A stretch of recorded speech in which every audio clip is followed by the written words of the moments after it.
उसके गेट पर कार रोकते ही इमरान के चेहरे पर तशवीश उभर आई। गेट खुला हुआ था। गेट के करीब मखसूस नशिस्त पर उसे जोसेफ भी दिखाई नहीं दे रहा था।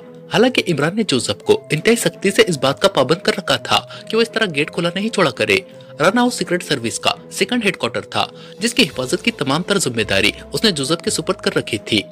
इमरान सिल्वर बार से बेहोश मास्टर को तनवीर और खावर के जरिए उठाकर निहायत आसानी से बाहर ले आया था और फिर वो खावर की कार में एक साथ रन हाउस की जानिब रवाना हुए थे। रास्ते में खावर और तनवीर ने नए केस के शुरू होने के बारे में इमरान को खरीदने और उससे कुछ पूछने की हर मुमकिन कोशिश की थी, लेकिन इमरान जब तक खुद अपनी मर्जी से किसी को कुछ बताने के लिए तैयार न होता, उससे कुछ उगलवा लेना नामुमकिनात में से था। इमरान बड़ी खूबसूरती से उन्हें बातों में लगाकर रन हाउस ले आया था।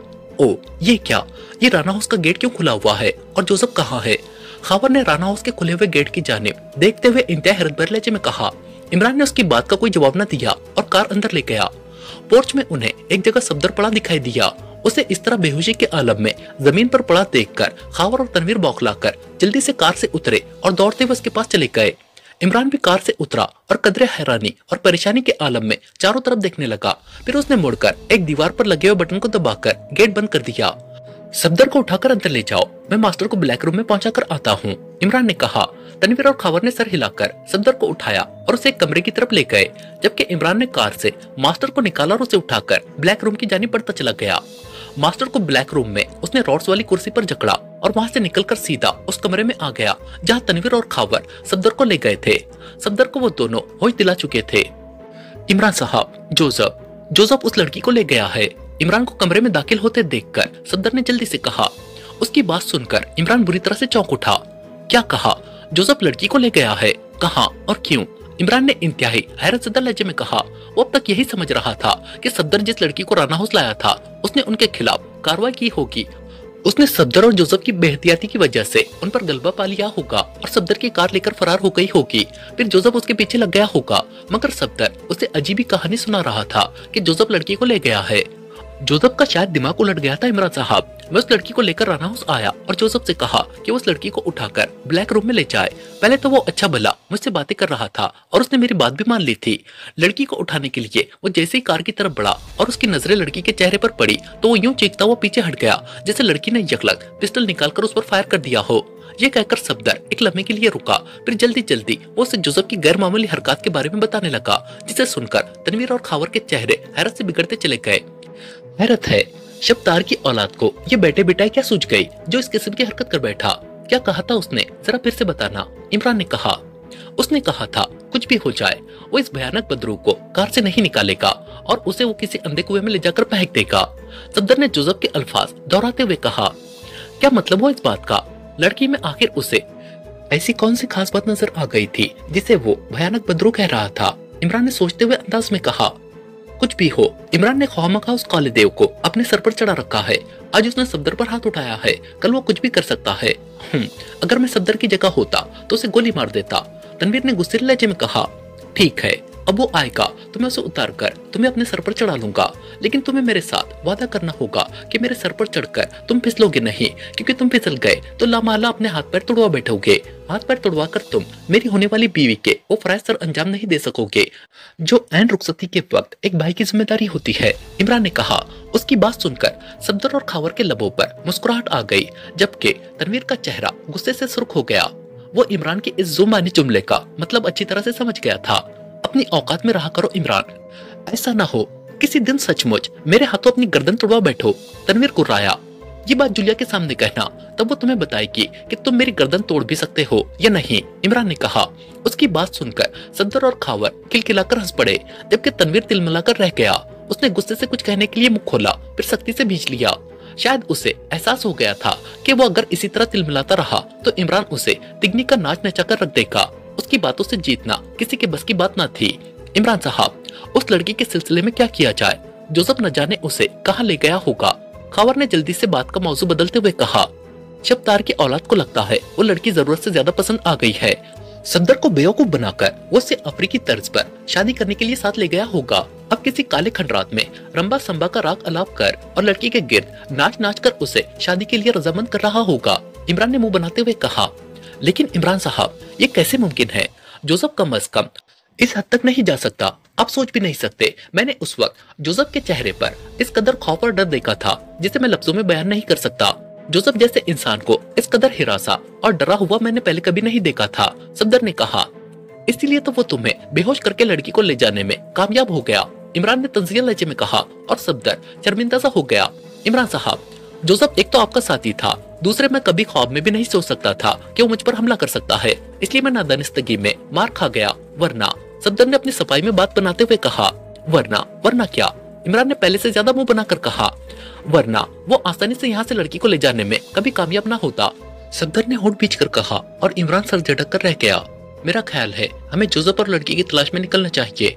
उस लड़की को हमने चीफ के हुक्म से तलाश किया था और न जाने उसने किस नौयत का जुर्म किया है और चीफ के लिए किस अहमियत के हामिल हो। ऐसा ना हो जोसेफ सचमुच लड़की को कोई नुकसान पहुंचा दे और उसकी जवाबदेही हमें करना पड़े। खबर ने तशवीशज़दा लहजे में कहा, तुम ठीक कहते हो, चीफ वाकई इस लड़की के बारे में हमसे ही जवाब तलब करेगा, क्योंकि उसे तलाश करने और उसे राना हाउस में पहुंचाने की जिम्मेदारी सफदर की थी। आओ, अभी वो ज्यादा दूर नहीं गया होगा। तनवीर ने जल्दी से कहा, आप क्या कहते हैं इमरान साहब? सफदर ने इमरान की जानिब सवालिया नजरों से देखते हुए पूछा। तनवीर ज्यादा अक्लमंद है, जोसेफ कहाँ गया होगा इस बारे में शायद उसने तनवीर को वायरलेस पर बता दिया होगा। जाओ कर लो उसे तलाश, मुझसे क्या पूछते हो? इमरान ने कहा। उसकी बात सुनकर तनवीर को एक बार फिर गुस्सा आने लगा। ठीक है, हम जोसेफ और लड़की की तलाश में जाते हैं, आप मास्टर को संभाले। जोसेफ का खौफ और उसका रवैया मुझे बेहद खटक रहा है। न जाने मुझे क्यों ऐसा महसूस हो रहा है जैसे जोसेफ किसी बहुत बड़े खतरे में गिरने वाला है। सफदर ने कहा और उठकर खड़ा हो गया। तनवीर और खबर भी उठ गए। इमरान ने उन्हें रोकने की कोशिश न की थी, इसलिए वो वहां से निकलते चले गए। जोसेफ, तुम्हारे सर पर गंडाब की झाड़ियों की अंधी रूहें रक्स करे, तुम्हारी बातों ने मुझे भी परेशान कर दिया है। उनके जाने के बाद इमरान के मुंह से निकला। उसका चेहरा गहरे सोच व तफक्कुर की आमा जगह बना हुआ था। एक कमरे में जाकर इमरान ने ब्लैक किंग का मेकअप साफ किया और फिर वो कुछ सोचकर ब्लैक रूम में आ गया। रॉड्स वाली कुर्सी पर मास्टर उसी तरह जकड़ा हुआ था। उसे इस दौरान होश आ गया था और गुस्से से खुद को कुर्सी से आजाद कराने की जद्दोजहद कर रहा था। टांगे जख्मी होने की वजह से उसका चेहरा बिगड़ा हुआ था। तुम कौन हो तुम, और तुमने मुझे यहाँ क्यों बांध रखा है? मास्टर ने इमरान को देखकर इंतहाई गुस्सैल लहजे में पूछा। तुमसे जुमर्द बाई झुमरू वाली का मशहूर दीपक राग सुनना है, जिसके गाते ही लोगों के सर गंजे, आंखें छोटी, नाक लंबे और कान हाथी के कानों जैसे हो जाते हैं। इमरान ने कहा, क्या बक रहे हो? मैं किसी जुमर्द बाई झुमरू वाली को नहीं जानता। सच सच बताओ, तुम मुझे यहाँ क्यों लाए हो? मास्टर ने उस लहजे में कहा जैसे वो नहीं बल्कि उसके सामने इमरान रॉड्स वाली कुर्सी पर जकड़ा हो। तुम्हारा नाम क्या है? इमरान ने उसके सामने कुर्सी रखकर उस पर बैठते हुए पूछा। Master, master the great. Master ने बड़े फाकराना लहजे में जवाब दिया। असल नाम बताओ। इमरान ने इस बार बड़े कड़क लहजे में कहा। कार्टर। मास्टर ने मुंह बनाते हुए जवाब दिया। कार्टर या कृष्ण? इमरान ने उसकी जानिब बगौर देखते हुए कहा। कृष्ण का नाम सुनकर मास्टर बुरी तरह से चौंक पड़ा। कृष्ण? ये कौन है? मेरा नाम कार्टर है और आमतौर पर मुझे मास्टर कहा जाता है। मास्टर ने जल्दी से खुद को संभालते हुए कहा। चलो मान लेता हूँ। ये बताओ मोहतरमा सलमा जब्बी और फूलवती से तुम्हारा क्या ताल्लुक है? इमरान ने पूछा। मैं इन नामों की लड़की से वाकिफ नहीं हूँ। मास्टर ने जल्दी से कहा। देखो मिस्टर कृष्ण या मास्टर या जो भी तुम्हारा नाम है, मैं अच्छी तरह जानता हूँ कि तुम कौन हो और तुम्हारा फूलवती से क्या ताल्लुक है। तुम्हारे ऑफिस के खुफिया खानों से मुझे तुम्हारे और फूलवती के वो तमाम कागजात और फाइलें मिल गई हैं, जिनसे इस बात का साफ पता चलता है कि तुम काफिरिस्तानी एजेंट हो। तुम फूलवती के साथ मिलकर पाकिस्तान के खिलाफ जो कार्रवाइयां करते रहे हो, मुझे उनकी भी तफसीलात मिल चुकी है। दुश्मन मुल्क के एजेंट होने की वजह से मैं तुम्हारे साथ जो भी सलूक करूं, इस पर मुझे कोई मलाल नहीं होगा। तुमने फूलवती के साथ मिलकर मेरे फ्लैट से जो 3 फाइलें हासिल की थी, मुझे उनके बारे में बता दो कि वो कहाँ है। उन फाइलों के बारे में अगर तुम खुद ही बता दो तो तुम्हारे हक में बेहतर होगा, वरना मैं तुम्हारा जो हश्र करूंगा उसके बारे में तुम सोच भी नहीं सकते। इमरान ने सांप की तरह फनकारते हुए कहा। तो तुम कौन हो? तुम्हारा उन फाइलों से क्या ताल्लुक है? ओ कहीं तो तुम इमरान तो नहीं? इमरान का सर्द लहजा सुनकर मास्टर ने घबराहट ज़दा लहजे में कहा। मुझे पहचान कर तुमने अक्लमंदी का सबूत दिया है, अब और ज्यादा अक्लमंदी का मुजाहरा करो और फाइलों के बारे में सच सच बता दो। इमरान ने कहा। मैं नहीं जानता तुम किन फाइलों की बात कर रहे हो। मास्टर ने हैरत अंगेज तौर पर खुद को संभालते हुए कहा। बहुत खूब, मुझे पहले ही मालूम था कि तुम कुछ बताने के लिए आसानी से नहीं मानोगे। फिक्र ना करो, तुम अभी सच फर बोलने लगोगे। इमरान ने बड़े मुतमईन लहजे में कहा और अपनी पतलून का पायचा उठाकर पिंडली के साथ बंधा हुआ एक तेजदार खंजर निकालकर हाथ में ले लिया। खंजर की धार बिजली की रोशनी में जगमगाने लगी, जिसे देखकर मास्टर के चेहरे पर खौफ नजर आने लगा। नहीं, तुम ऐसा नहीं कर सकते। मुझ पर तशद्दुद करने का तुम्हें कोई इख्तियार नहीं। मास्टर ने गुगयाए हुए लहजे में कहा। तो क्या ये इख्तियार लेने के लिए मुझे तुम्हारे दस्तखत कराने पड़ेंगे? इमरान ने हंसकर कहा और फिर उसने मास्टर की पिंडली में ऐन उस जगह खंजर की नोक उतार दी जहां इमरान ने सिल्वर बार में उसे गोली मारी थी।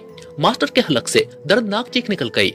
इमरान खंजर की नोक उसके जख्म में इधर उधर घुमाने लगा, जिससे मास्टर के हलक से निकलने वाली हौलनाक चीखों से कमरा थर्रा उठा था। मेरे सवालों का जवाब देने के लिए तैयार हो या नहीं? इमरान ने सख्त लहजे में कहा। मैं कुछ नहीं जानता, मैं सच कह रहा हूँ, मैं कुछ नहीं जानता। मास्टर ने हलक के बल चीखते हुए कहा। कुव्वत बर्दाश्त तुम में नाम को भी नहीं है, फिर भी डटाई का मुजाहरा कर रहे हो। ठीक है, देखता हूँ तुम कब तक बर्दाश्त करने की हिम्मत रखते हो। इमरान ने होंठ पीसते हुए कहा और खंजर लेकर उसके सर पर खड़ा हो गया। मुझ पर जुल्म मत करो, मैं मास्टर ने घुघियाते हुए कहा, मगर फिर उसके हलक से एक बार फिर दर्द भरी चीख निकल गई। इमरान ने यकलक खंजर की नोक उसकी बाएं आंख में उतार दी थी, जिससे उसकी आंख का ढीला पिचक गया था और उसमें से जर्द रंग का मवाद बह निकला था। मास्टर के हाथ पैर रॉड्स में न जकड़े होते तो वो यकीनन माही बेआब की तरह तड़पने लग जाता। वो तकलीफ की शिद्दत से बेहोश हो गया था।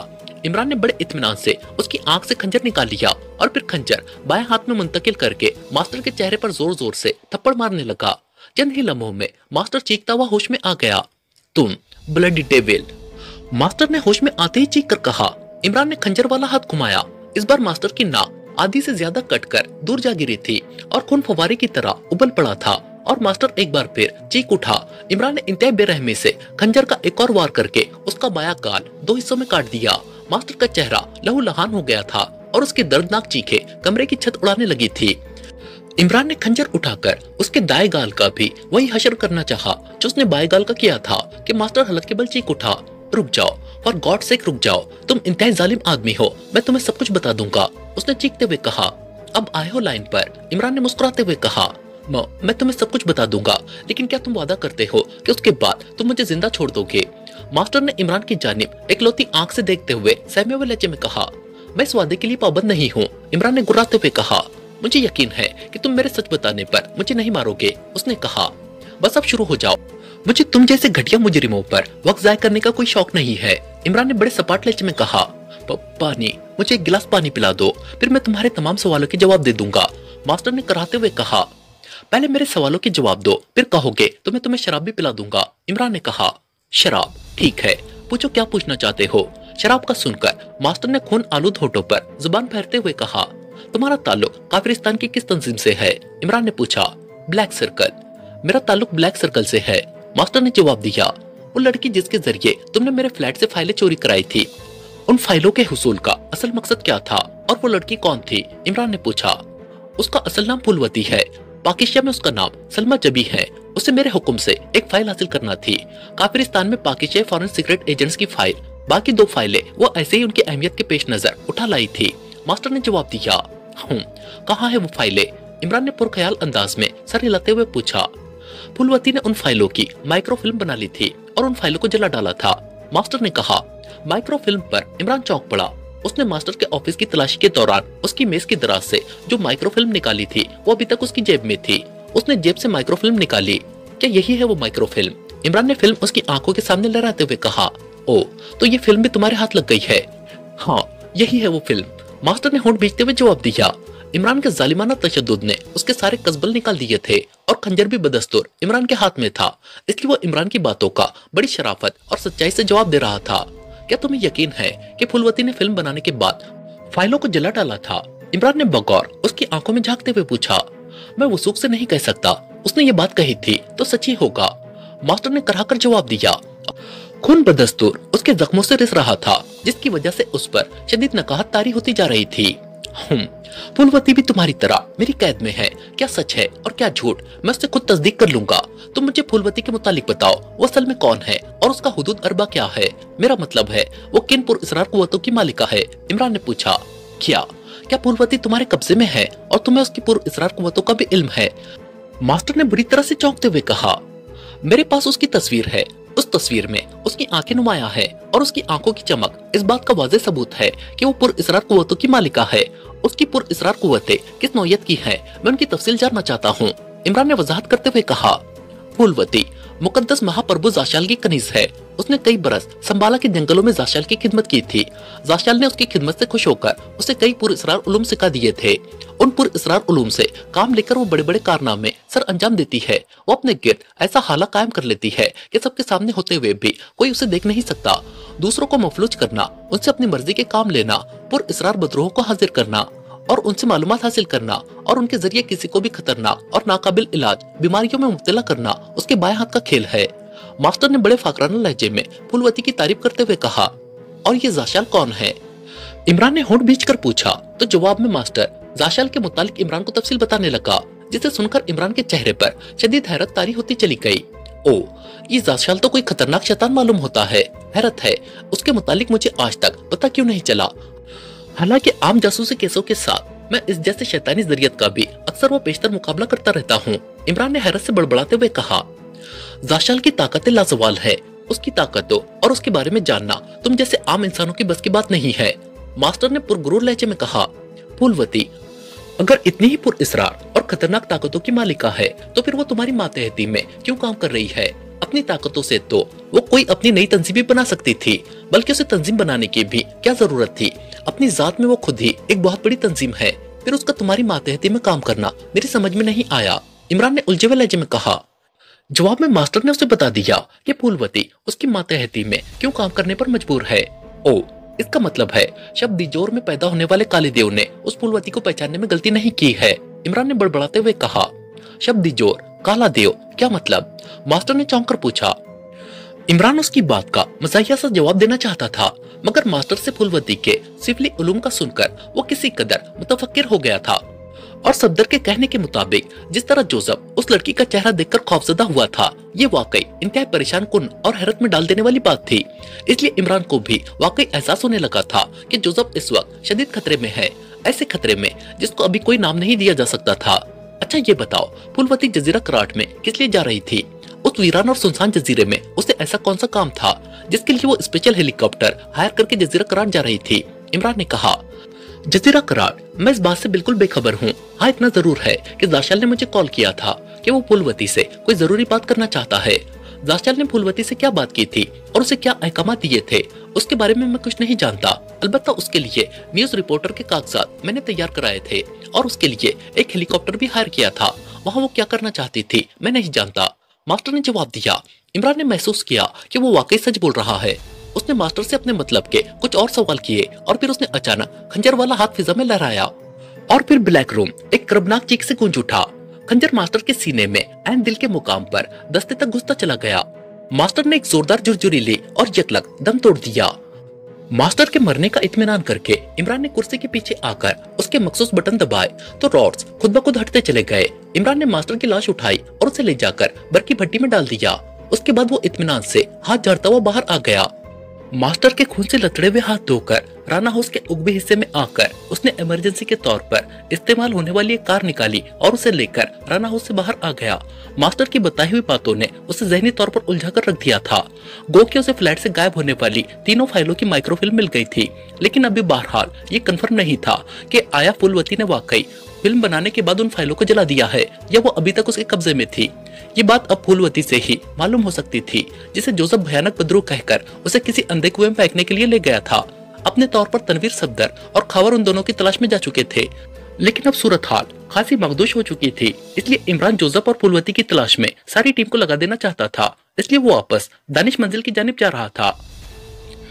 उसकी उम्र 50 से ज्यादा थी, लेकिन इसके बावजूद वो बेहद हट्टा कट्टा मजबूत जिस्म और आसाब का मालिक था।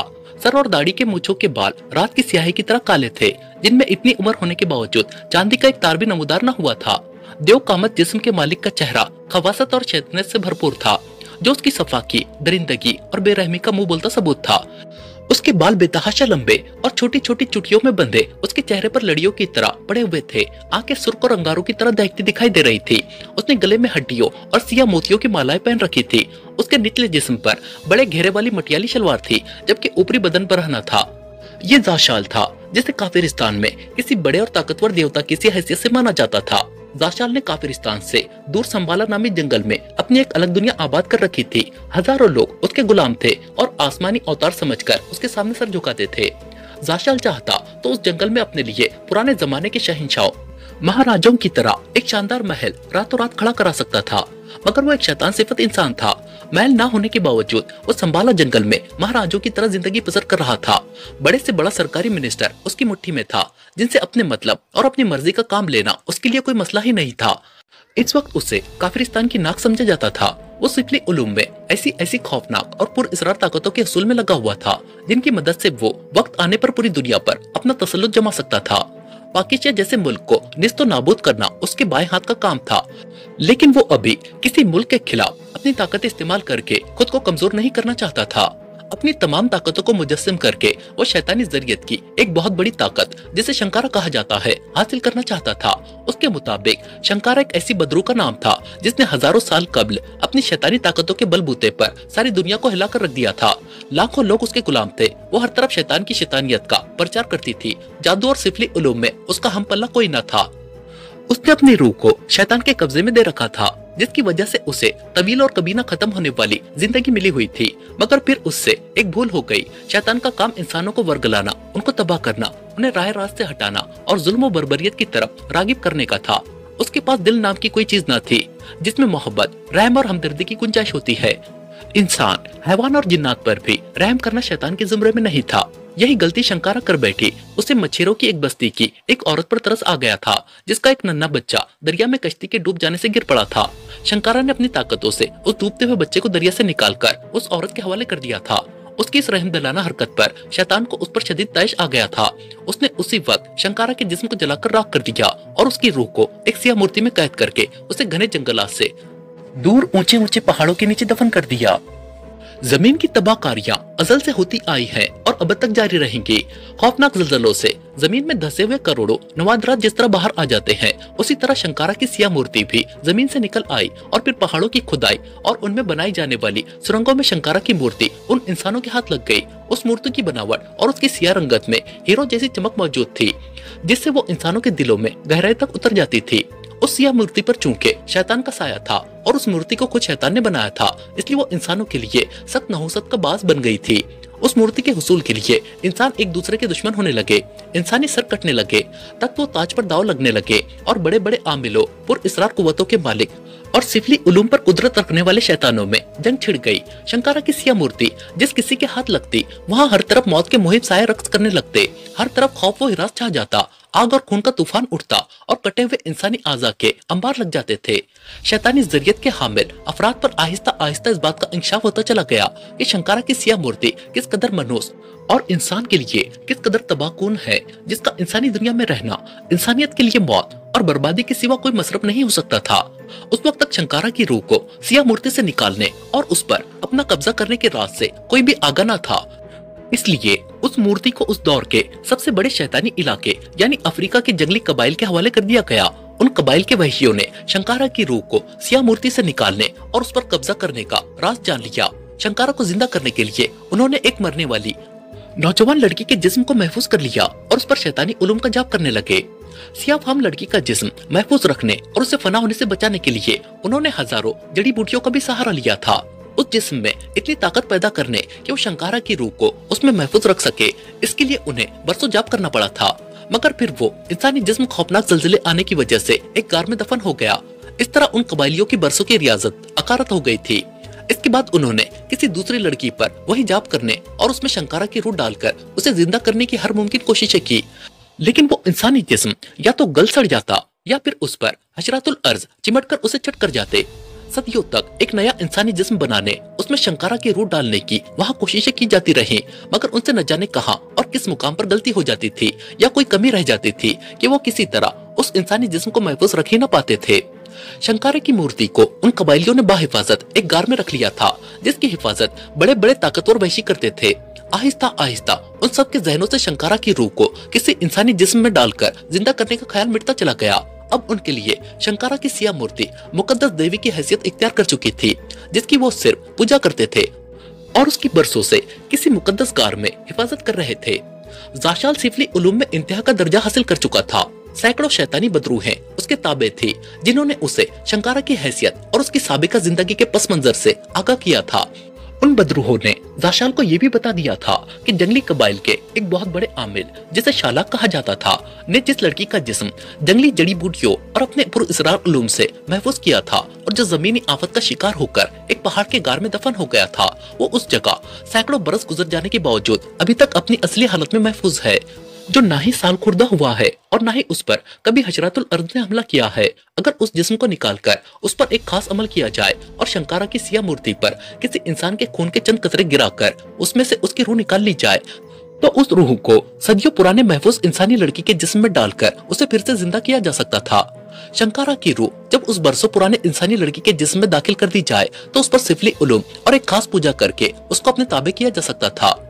शंकारा की रूह जब उस इंसानी लड़की के जिस्म में दाखिल हो जाती तो उसकी वो तमाम शैतानी ताकतें बेदार हो सकती थी जिनकी मदद से वो एक अरसे तक हजारों लाखों इंसानों पर हावी रह चुकी थी, और फिर शंकारा की ताकतों में लामहदूद इजाफा हो जाता और उस पर कब्जा करने वाला दुनिया का इंतहाई ताकतवर और नाकाबिल तस्कीर इंसान बन सकता था। जाशाल को जब शंकारा की हैयत और उसकी अहमियत का अंदाजा हुआ तो उसने अपनी तमाम ताकतों को शंकारा की सिया मूर्ति के हुसूल पर लगा दिया और फिर उसने सिया मूर्ति के हुसूल की कोशिशें शुरू कर दी।